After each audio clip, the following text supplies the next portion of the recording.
اس کی وجہ مولانا روم علیہ الرحمہ نے مثنوی شریف میں بیان کی ہے، اور بڑی کمال حکایت کے ساتھ بیان کی۔ فرماتے ایک بادشاہ، اللہ نے اسے بیٹا دیا چاند جیسا، میاں بیوی دونوں خوش کہ اللہ نے بیٹا دیا ہے، ہماری وراثت کا مالک اللہ نے دیا ہے۔ ناز و نام میں وہ پلا، وہ جوان ہوا، وہ بڑا ہوا۔ جب جوانی کے دور میں اس نے قدم رکھا، اب ایک تو بادشاہ کا بیٹا ہے، لباس شاہانہ، انداز رہنے بہنے کے اعلیٰ، نوکر، یہ سارا منظر اس کے حسن میں اور اضافہ ہو گیا۔ وہ ایک دن گزر رہا تھا، ایک ضعیف عورت، بڈھی ضعیف عورت، جس کی پتہ نہیں کتنے 100 سال عمر تھی، 2-4 دن نہیں، 2-400 سال نہیں، کتنے 100 سال عمر تھی۔ چہرہ اس کا لٹک چکا تھا، ماتھے پہ جھریاں تھی، ہاتھوں میں جھریاں تھی، بہت ضعیفہ اور کالی کٹ۔ اس ضعیفہ عورت کی نظر اس نوجوان پر پڑ گئی، وہ اس پر عاشق ہو گئی، اس نوجوان پر۔ اور وہ ضعیفہ عورت جادوگرنی بھی تھی، اس نے ایسا کوئی کالا جادو کیا، ایسا کالا جادو کیا، وہ بچہ ہوش ہی کھو بیٹھا۔ وہ دن رات اس اماں بڈھی کا دیوانہ ہو گیا۔ اب کہاں نوکر کہاں چاکر، لوگ اس کی نوکری کریں، وہ اماں کے تلوے چاٹے، وہ ضعیف کالی کلوٹی کی، اس کے عشق میں فریفتہ، اس کی محبت میں دیوانہ۔ بادشاہ رو رو کے برے حال کہ میرے بیٹے کو کیا ہو گیا۔ ہمارے معاشرتی زبان کا ایک جملہ ہے، کسی کا لڑکا بگڑ جائے نا، کسی عورت کے چکر میں پڑ جائے، اس کا علاج ہم پتہ کیا کرتے ہیں؟ رشتہ دار دوست احباب آ کے انہوں پتہ کیا آندے یار منڈے دا بیاہ کر دے، منڈے دا، اور یہ علاج ہے نا، اور سری لا دیو، یہ علاج، اب منڈے دا بیاہ کر دے یار۔ بادشاہ کو بڑی ذلت کا سامنا کرنا پڑا، لیکن اس نے ہمت کر کے اس کی شادی کر دی۔ شادی کہاں کی؟ پڑوس کا جو ملک تھا وہاں کی شہزادی لایا، اس بادشاہ کی بیٹی لایا اپنے بیٹے کے لیے۔ لیکن یہ اتنا نکما اور نافرمان نکلا کہ یہ اپنی بیوی کو بھی دیکھنے نہیں جا رہا، اس کے کمرے میں دیکھنے نہیں گیا کہ میری بیوی کیسی آئی۔ اس بڈھی ضعیفہ کالی کلوٹی کے چکروں میں وہی دیوانہ۔ اب اس کی ماں رو رو کے پاگل، باپ رو رو کے پاگل، دیوانے ہو گئے کہ یہ کیا ہو۔ بادشاہ کہے میں ایک صاحب منصب ہوں، میں لوگوں کے فیصلے کیا کروں، میرے گھر کو آگ لگ گئی، ایک کالی کلوٹی کا دیوانہ میرا پتر ہو گیا، وہ بھی ضعیفہ، وہ بھی کتنی لمبی چوڑی اس کی عمر۔ تھک ہار کر وہ بڑا ہی رویا بھی کسی طریقے یہ اس کا کھیڑا چھوڑے، لیکن بات نہ بنی۔ مولانا روم علیہ الرحمہ لکھتے ہیں کہ ایک دن ایسا ہوا، تہجد کے وقت وہ بادشاہ اللہ کی بارگاہ میں رونے لگ گیا، مولا مہربانی کر اس اذیت سے میری خلاصی کرا، میری جان چھڑوا، میرے بیٹے کو مجھے دے دے۔ وہ باپ کو بھول گیا، وہ ماں کو بھول گیا۔ اب وہ تہجد کی نماز پڑھی، روتے روتے سجدے میں ہی اس کی آنکھ لگ گئی۔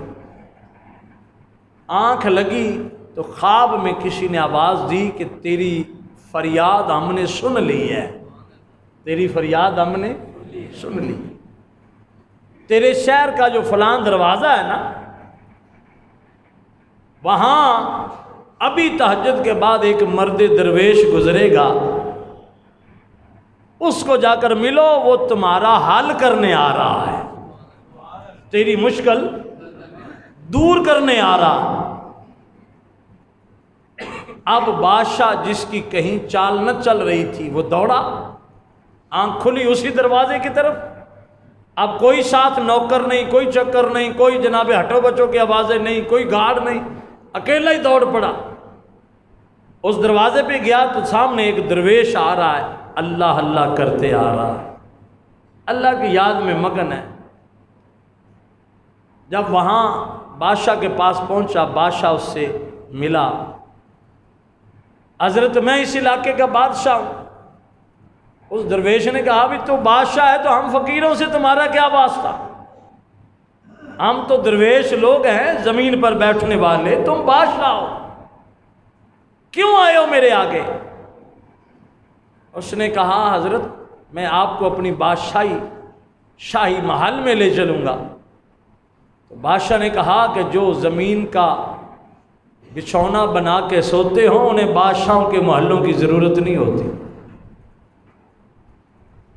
کسی نے کیا خوب کہا، تخت سکندری پر وہ تھوکتے نہیں ہیں، تخت سکندری پر وہ تھوکتے نہیں ہیں، ارے بستر لگا ہوا ہے آقا جن کا تیری گلی میں، جن کو سونے نبی پاک کی گلی مل جائے انہیں تختوں تاجوں کی کیا ضرورت۔ وہ بادشاہ قدمی پڑ گیا، اس نے کہا حضرت آپ کو ضرورت نہیں، مجھے ضرورت ہے، مجھے حکم ملا ہے کہ میں آپ کو لے چلوں۔ بزرگوں نے فرمایا کہ مجھے بھی حکم ملا تھا تیری پریشانی دور کرنے کی، لے کے چلا گیا، اپنے محل میں لے گیا۔ اب توجہ کرنا ذرا، محل میں لے گیا، بیٹے کی طرف اشارہ کیا جی یہ میرا بیٹا ہے، اس پر جادوگرنی نے جادو کیا، کالی کلوٹی ہے، منہ لٹکا ہوا ہے، جڑیاں پڑی ہوئی ہیں، کیا کتنی پرانی اس کی عمر ہے، یہ اپنی نئی نویلی دلہن کو نہیں دیکھ رہا، ماں کے آنسو نہیں نظر آ رہے اسے، باپ کا رونا اس کے دل پر کوئی دستک نہیں دے رہا، یہ دن رات اس کے چکر کاٹتا ہے۔ اس اللہ والے نے بادشاہ کو ایک جملہ کہا کہ بادشاہ تجھ سے کوئی غلطی ہوئی ہے، اللہ سے معافی مانگ۔ اس نے اللہ سے معافی مانگی جیسے حکم دیا، اللہ والے نے کچھ کلام پڑھا اور اس پر پھونکا، اس شہزادے پر۔ کس پر؟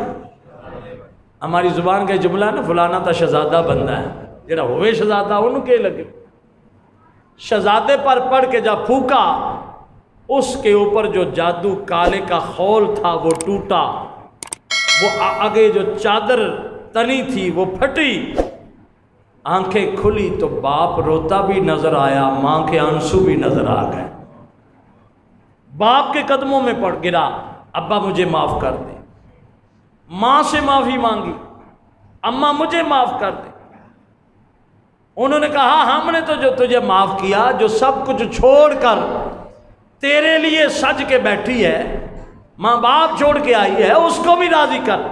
اب چونکہ جادو ٹوٹ چکا تھا، اب اسے اپنی اصلیت نظر آ چکی تھی کہ میں تو ایک شہزادہ ہوں اور میں ایک کالی کلوٹی کے پیچھے پاگل ہو گیا، میرے لیے ڈوب مرنے کا مقام ہے۔ اسے سخت نفرت ہوگی اس سے، اپنی بیوی کے پاس گیا، منت سماجت کی، اسے راضی کیا۔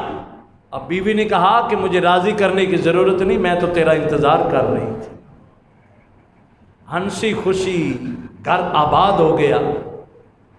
اب مولانا روم فرماتے ہیں واقعہ ختم ہو گیا۔ وہ فرماتے ہیں آؤ میں تمہیں بتاتا ہوں کہ وہ شہزادہ کون ہے جس پر کالی کلوٹی عورت نے قبضہ کیا، جادو کیا۔ اب دھیان کرنا، مولانا روم فرماتے ہیں وہ شہزادہ تو ہے، وہ شہزادہ تو ہے۔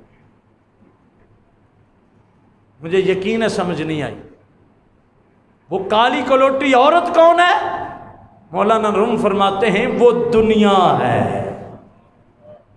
اس نے اس شہزادے پر جادو کر دیا، اس کی اپنی بیوی جنت سج کے اس کا انتظار کر رہی ہے۔ یہ دنیا کروڑ بار بھی سج کے آ جائے، جنت کے ایک ذرے کا مقابلہ نہیں کر سکتی۔ لیکن یہ نوجوان اس دنیا بڈھی ضعیفہ جس کی کتنے 100 سال عمر ہے، اس کی محبت میں ایسا دیوانہ ہوا، اپنے اللہ کو بھولا، نبی کو بھولا، قرآن کو بھولا، دین کو بھولا، ہر رشتہ ناتا اس نے توڑا، سگے بھائی کے جان کا دشمن بن گیا، سگی بہن کا دشمن بن گیا۔ کس کی محبت میں؟ اس ضعیفہ بڈھی اماں، پرانی ضعیفہ دنیا کی محبت میں۔ مولانا روم نے فرمایا یہ تجھ سے بھی بڑی ہے، تیرے ابے سے بھی بڑی ہے، تیرے دادے سے بھی بڑی ہے، تیرے پردادے سے بھی بڑی ہے، تیری نسل سے بھی اس کی عمر زیادہ ہے۔ اس دنیا کی عمر کتنی ہے کوئی بتا سکتا ہے؟ کوئی نہیں بتا سکتا۔ لیکن جب ہمارے سامنے آتی ہے سج سنور کے آتی ہے۔ اس دنیا کے بدلے میں اللہ نے ہمارے لیے کیا سجائی ہے؟ جنت سجائی ہے۔ لیکن ہم دنیا کی محبت میں ایسے مگن ہوئے کہ جنت کو بھول گئے۔ اب ٹھنڈے دل سے اپنے دل میں فیصلہ کرو کہ کتنے دن ہو گئے ہم نے اللہ سے جنت مانگی ہے کبھی؟